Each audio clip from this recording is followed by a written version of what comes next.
University में मेरा बयान था, मौजू यही बिजनेस था। तो मैंने उनको एक बात बताई, मैंने कहा बहुत माजरत के साथ, अच्छा मैं एक पठान को ले गया अपने साथ, वो बेचारा कचरा चुनते चुनते ना करोड़पति बन गया। कचरा चुनते चुनते कचरे में क्या होता है कि भाई उसको पता चल गया भाई जो है ना कॉपर क्या होता है, तांबा पीतल लोहा हर चीज का फर्क वो पहचान गया। होते होते होते होते उसने वही जाहिर अपनी दुकान बना ली स्क्रैप की। फिर होते होते ये जो है ना इतना अल्लाह ने उसका बिजनेस के वो करोड़पति, उसके तो 20-30 तो अकाउंट है उसके। मेरा आईबीए यूनिवर्सिटी में बयान था, मैंने उसको फोन किया, मैंने कहा आजा भाई तू, और मैंने कहा उसी ड्रेस में आना जिसमें तू सारा दिन घूमता फिरता, को कोट टाई वाई की वो पहनता भी नहीं है। मैंने कहा ताकि मैं इनको बताऊं कि तुम तिजारत पढ़ रहे हो, ताजिर बनोगे नहीं तुम, ताजिर ऐसे बनते हैं जैसे ये बना है। तो वो आगे अपने वो जैसे नॉर्मल ड्रेस में बेचारा सीधा सादा सा पठान, एक शलवार का पाइंचा यहां दूसरा पाइंचा यहां आ गया। मैंने कहा बताओ यार, मैंने यूनिवर्सिटी के लड़कों के सामने उसको खड़ा किया, मैंने कहा आप क्या समझते हैं ये क्या है? उन्होंने कहा ऐसे ही बेचारा सीधा सादा सा कोई होगा, उनके ख्याल में कहीं चौकीदारी कर रहा होगा। मैंने कहा भाई इसकी इतनी चेक बुकें हैं ना कि उसको गिनने के लिए एक बंदा चाहिए। ठीक है, गाड़ियां ही ऐसे बदलता है जैसे आप पेंट बदलते हो।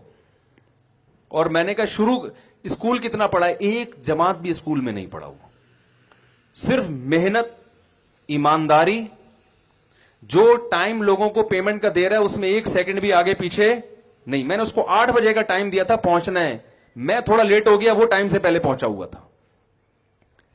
तो मैंने कहा आप लोग जो बिजनेस पढ़ रहे हैं ना, तो ये जहन में रखें आप बिजनेस के अलावा दुनिया का हर काम, बोल लो ना भाई, ये माहिरीन कहते हैं, मैं तो मौलवी आदमी, मैं क्या ऐसी बातें कर सकता हूं, लेकिन हमने माहिरीन से सुना है कि जो बिजनेस पढ़ता है वो दुनिया में बिजनेस के अलावा दुनिया का हर काम, बोलो ना भाई क्या हो गया? आपके फायदे की बातों के लिए मैं बैठा हूं, ये पहले बता दूं मैं आपको। तो हम दुनिया में जहां भी गए, मैं मलेशिया गया, वह मैंने पठान ताजिर देखे, सीधे साधे पहाड़ों के रहने वाले, करोड़ों में खेल रहे हैं वो। लंकावी जजीरा सुना होगा आपने, वहां एक बहुत बड़ा ताजिर है। मैं इसलिए ज्यादा नहीं करीब जा रहा कि वो कहेगा यार हमारे सारे रास फाश कर रहे हो आप मुझसे बैठ के। यार तुम यहां तक कैसे पहुंचे, तुम्हारे होटल हैं, तुम इतनी अर्निंग कैसे कर रहे हो? भाई हम तो ऐसे ही आए थे भगोड़े, कुछ था नहीं, पाकिस्तान में हमें मिल नहीं रहा था, यहां भगा दिया, तो यहां हमने जिस चीज में हमें लगाना कि इसे खरीद के बेचने में कुछ प्रॉफिट है, वो हमने वो काम किया। और 8-10 साल में इतना तजर्बा हो गया कि आज इतने बड़े बड़े उनके डॉक्टर जाकिर नाइक उनके होटल में जाके ठहर रहे हैं। ठीक है ना, हजरत मुफ्ती तकी उस्मानी साहब जा रहे हैं वहां पे, हमें बुलाया उसने। तो आता कुछ भी नहीं है। तो पहले तो मैं ये तजर्बा शेयर करने का मकसद ये है कि इस्लाम ने बिजनेस को इतना ज्यादा फोकस क्यों किया। इस पे और भी बहुत सी आयतें, हदीस एक रिवायत में आता है, रसूलुल्लाह सल्लल्लाहु अलैहि वसल्लम ने फरमाया तिस्अतु आशारि रिज़्क़ फी उम्मती फी तिजारा।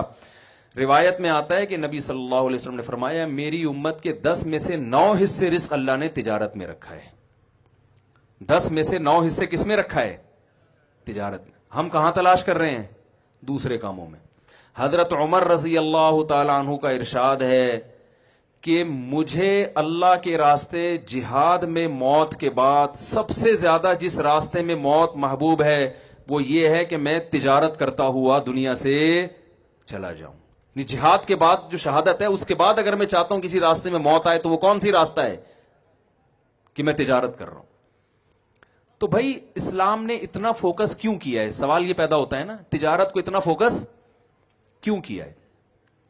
एक वजह तो यह है, रसूलुल्लाह सल्लल्लाहु अलैहि वसल्लम ने फरमाया अल मुमिनुल कविय्यु खैरुम मिनल मुमिनिज़ ज़ईफ। ताकतवर मोमिन अल्लाह को कमजोर मोमिन से ज्यादा, बोलने ना भाई क्या हो गया, पसंद है, महबूब है। ताकतवर मोमिन अल्लाह को ज्यादा महबूब क्यों है? क्योंकि मुसलमान के ताकतवर होने से इस्लाम ताकतवर होगा। उलमा कहते हैं यहां ताकत से सिर्फ जिस्मानी कुव्वत मुराद नहीं है। ताकत की डेफिनेशन यह है कि आप वो कुछ कर सकते हो जो दूसरा नहीं कर सकता। तो जिस्मानी लिहाज से भी आप ताकतवर हो तो आप वो कुछ कर सकेंगे जो कमजोर, आप 4 शादियां कर सकेंगे, कमजोर कर सकता है? मादरत के साथ है भाई, कमजोर आदमी कर सकता है। तो आप वो कुछ कर सकते हैं जो कमजोर नहीं कर सकता। تو جیسے جسمانی طاقت اگر آپ کے پاس ہے تو آپ وہ کچھ کر سکتے ہیں جو کمزور نہیں کر سکتا، تو اسلام یہ چاہتا ہے کہ مسلمانوں کے پاس مالی طاقت بھی دوسروں سے زیادہ ہو. ان الذين كفروا ينفقون اموالهم ليصدوا عن سبيل الله، فرمایا جو کافر ہے وہ اپنا مال خرچ کرتا ہے اسلام کو ختم کرنے کے لیے، اور ایمان لانے والے اپنا مال خرچ کرتے ہیں اسلام کو پھیلانے کے لیے. حضرت مولانا اشرف علی تھانوی رحمہ اللہ تعالی جب ہندوستان میں کسی مسلمان کا اچھا گھر دیکھتے، اچھی گاڑی دیکھتے، تو فرماتے مجھے بڑی خوشی ہوتی ہے، اس لیے کہ مسلمان کے طاقتور ہونے سے ہندوستان میں اسلام کیا ہوگا؟ طاقتور. بنی اسرائیل جو پسے ہیں اس لیے کہ وہ سب کچھ ان کے ہاتھ سے نکل گیا، فرعون نے غلام بنا لیا ان کو. اور آپ کو پتا ہے یہودی انتہائی اقلیت میں، اگر کہا جائے نا کہ دنیا میں سب سے کم آبادی یہودیوں کی ہے تو غلط نہیں ہے، لیکن سب سے زیادہ پاورفل کون ہے؟ یہودی ہے. کیونکہ بزنس سارا کس کے ہاتھ میں ہے؟ یہودیوں کے ہاتھ میں. پیپسی کولا ان کی، کوکا کولا ان کی، اور ہماری جب کولا آتی ہے زمزم کولا، مکہ کولا، نام سے ہی لگ رہا ہوتا ہے کہ بھائی یہ اس میں روحانیت ڈال کے کوئی ٹیسٹ لایا کرنی ہے.